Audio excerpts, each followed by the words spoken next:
Yung sinabi ni Pangulong Duterte sa maisog na nakita niya sa PIDEA report na si Marcos Jr. ay isang durugista, isang pulburonik. Totoo.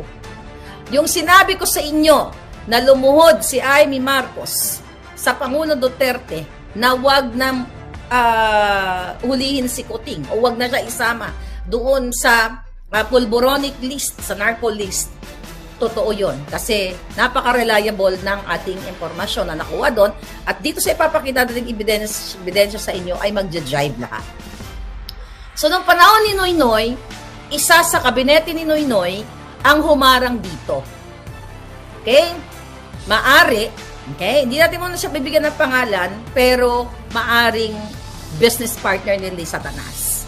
Kasi napag-alaman natin na pinigil, ginawa ng paraan para wag matuloy at hindi tuluyang mapahiya si Marcos Jr.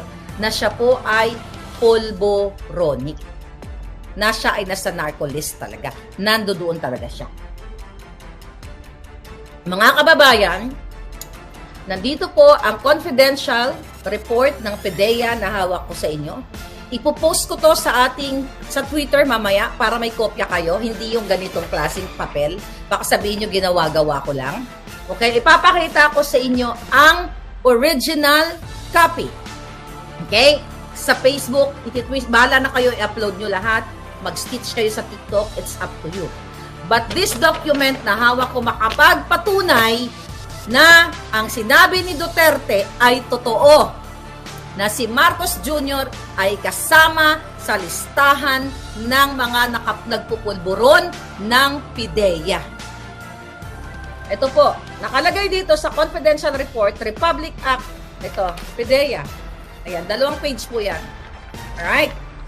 PIDEA, okay? Basahin ko na lang para bonggang-bongga. Republic of the Philippines, Office of the President, Philippine Drug Enforcement Agency, Intelligence and Investigation Service, NIA Northside Road, NGC, Barangay Pinyahan, Quezon City. Andyan ang logo ng PIDEA, mga pabalangga.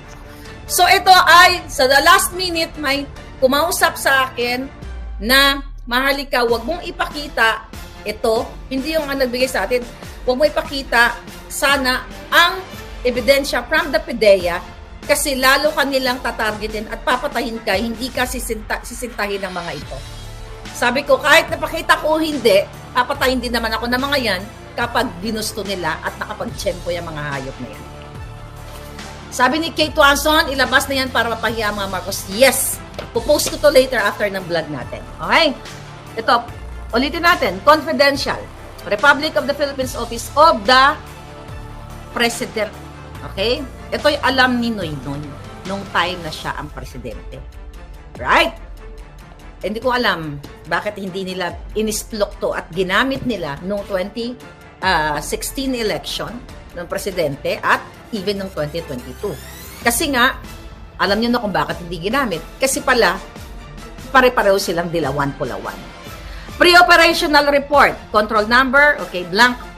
Dated March 11, 2012 pa lang dapat ay nasa nakalaboso na si Marcos Jr. 2012, that's the date. Okay, yan. Okay. Ngayon, number 1, Unit Office Intelligence and Investigation Service. Name of the target. No alias. First na nakapangalan na binura ko na hindi na natin siya isasama, pero upload natin ito mamaya. Blank, artista, and Bongbong Marcos Jr.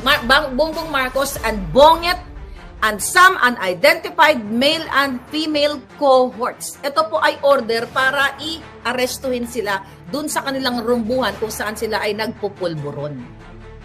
Okay?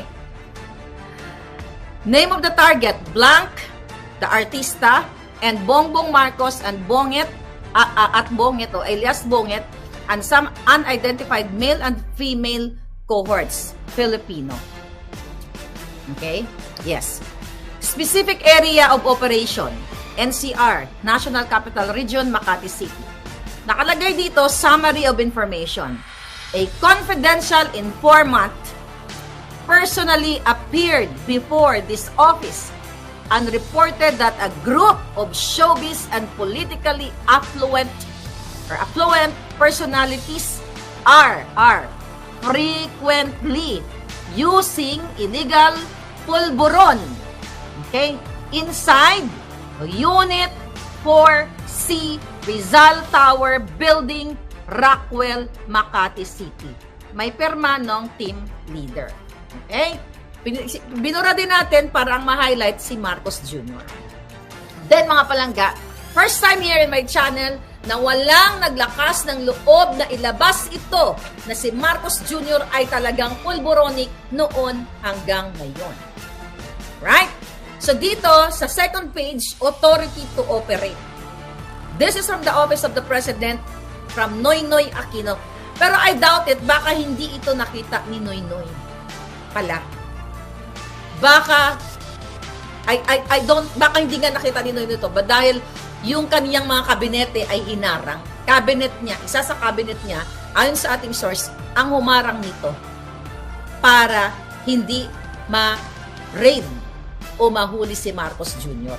Itong time na to, ayon sa ating informante, langung-langu at halos every night ay nagsisesyon sila dito sa Rockwell na ito. Okay? Authority to operate, control number, date, okay, March 11, 2012. Okay? Number 1, Unit Office, Intelligence and Investigation Service. Type of operation, ayan, surveillance, casing, test buy bust, okay, search warrant, other specified.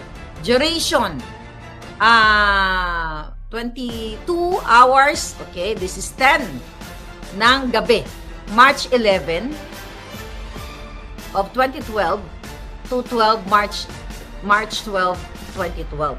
Okay? Ngayon, nakalagay dito, Area of Operation, NCR, Makati City.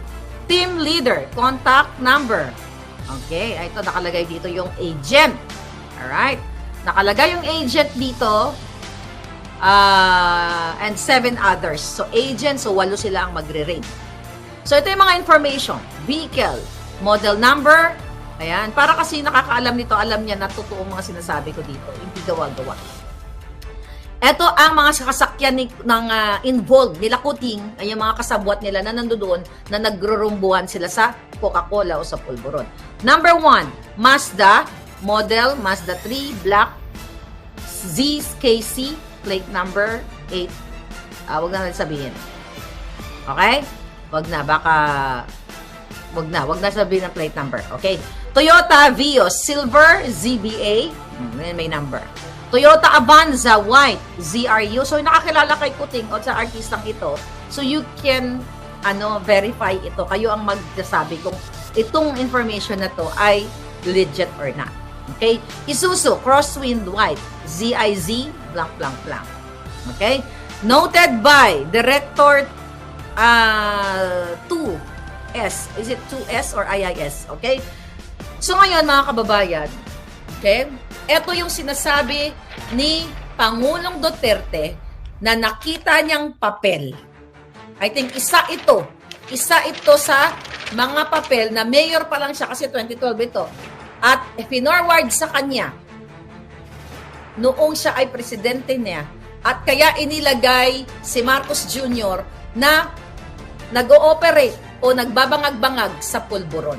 So ito po ay confidential report from PIDEA but para sa kalaman ng bayan na si Marcos Jr. na ang sinasabi ko noong 2022, well, hindi naman ako nagsimula, si Pangulong Duterte na may isang presidente na nagsisinghot kasama yung kanyang mga amiga sa Davao City.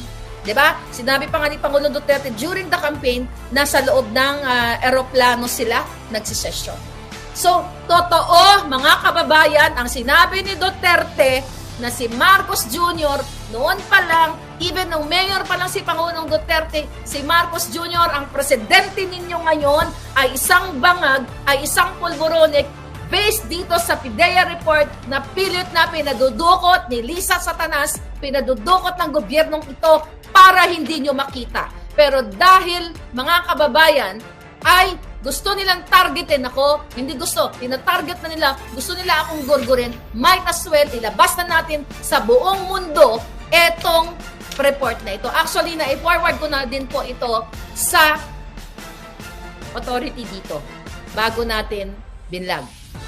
Okay? Ipinorward ko na dahil nga ginigipit nila ako, mga kababayan, gusto nila akong ipagurgor. Remember that? Na i-forward na natin ito para mapagtibay natin kung gaano kabangag ang buwaka ng inang gobyernong